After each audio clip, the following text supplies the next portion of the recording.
Samadhi 2. Wisdom develops Samadhi. The true purpose of meditation practice is to bring about calm in the heart. If one cannot attain calm by lulling the heart with a preparatory method, parikamma, one must use the way of subduing it by intimidation. In other words, by using wisdom to search out and examine those things to which the citta is attached, and depending on how skillful one's wisdom is, to search for a way to goad the disobedient citta with what wisdom reveals until it surrenders to wisdom, and the heart accepts the truth about the things to which it is attached. Then the heart cannot be distracted and restless, and must drop into a state of calm, in the same way as a work animal whose outgoing exuberance must be trained by constant goading so that it surrenders to the will of its master. The following analogy may help to illustrate this method. In a place where there are few trees and each one is standing on its own, if a man wants to cut one down, he could do so and make it fall where he wanted. He could then take it and use it as he wished with no difficulty. But if he wanted to cut a tree down in a forest where its branches were entangled with other trees and creepers, he may find it difficult to fell the tree and to make it fall just where he wanted. So the woodcutter must use his wisdom and examine carefully to find out what is entangled with the tree, and then by cutting away all the entanglements, he could fell it just where he wanted and use it however he wished without difficulty. All of us have characters which are comparable with these two trees, for some types of people do not have much in their environment to burden them and act as a drag on their minds.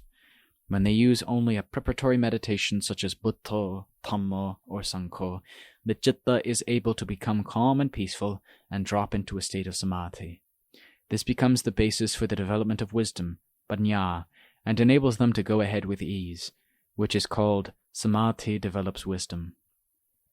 But there are other people who have many things in their environment to burden and oppress their hearts, and their natures are such that they like thinking a lot. If they train themselves by using a preparatory meditation as described in the foregoing chapter, they are not able to cause the citta to drop into the calm of Samadhi.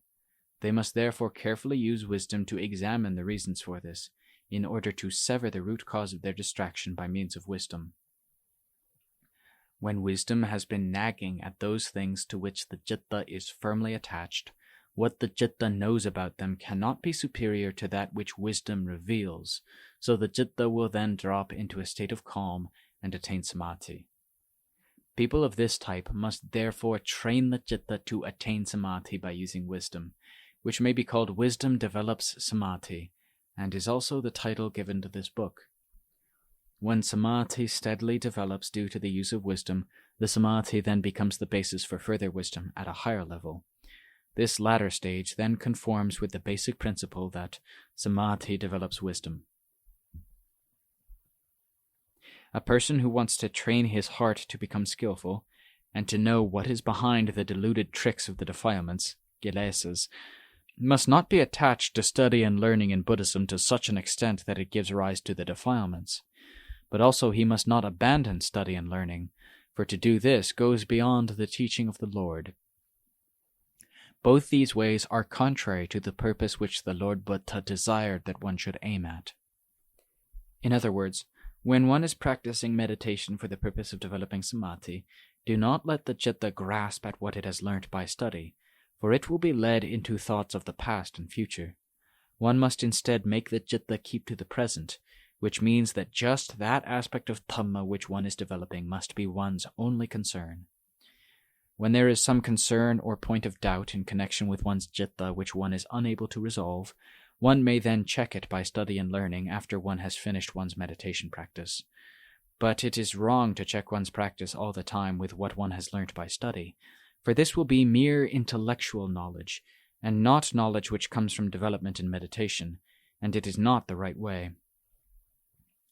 Summarizing the above, if the citta attains calm with an object of calm, samatha, that is, with a preparatory repetition that comes from an aspect of Dhamma that one is developing, one should continue with that method.